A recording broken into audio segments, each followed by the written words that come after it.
దర్శక ధీరుడు రాజమౌళి ప్రపంచానికి అందించిన క్లాసిక్ బాహుబలి 3 రాబోతుంది. ఇది అఫీషియల్గా అనౌన్స్ చేశారు. చాలామందికి ఆసక్తి రేకెత్తిస్తున్నటువంటి అంశం. వాస్తవానికి 2 పార్ట్ల తర్వాత 3వ పార్ట్ కూడా ఉండొచ్చు అనేటువంటి ఊహాగానాలు గతంలో కూడా జరిగినాయి. కానీ రాజమౌళి మాత్రం 2వ భాగమే క్లోజింగ్ పార్ట్ అన్నారు. ఆ తర్వాత RRR ప్రచార కార్యక్రమాల్లో భాగంగా ఆయన దేశమంతా పర్యటించే సమయంలో బాహుబలి క్రేజ్ని చూసి 3వ భాగం తీయడానికి అవకాశం ఉంది, భవిష్యత్తులో తీస్తానేమో చెప్పలేను అని అన్నారు. ఇప్పుడు అఫీషియల్గా ఈ సినిమాలో లీడ్ రోల్ పోషించిన ప్రభాస్ కన్ఫర్మ్ చేశారు బాహుబలి 3 రాబోతుంది అని. ఇది చాలా ఆసక్తికరమైనటువంటి విషయం. నెట్ఫ్లిక్స్ ఒక ప్రోగ్రాం చేసింది.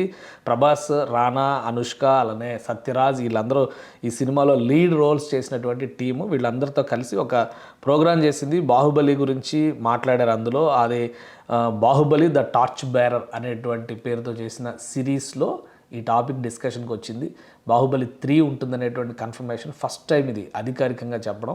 సో రాజమౌళి దానిపైన వర్క్ చేస్తున్నారు. ప్రస్తుతం జక్కన్న ఒక శిల్పం చెక్కుతున్నాడు వారణాసి అనే పేరుతో. ఆ సినిమా తర్వాత బాహుబలి వర్క్స్ మొదలు పెట్టొచ్చు అనేటువంటి సంకేతాలు ఈ ప్రోగ్రాం ద్వారా ఇచ్చారు.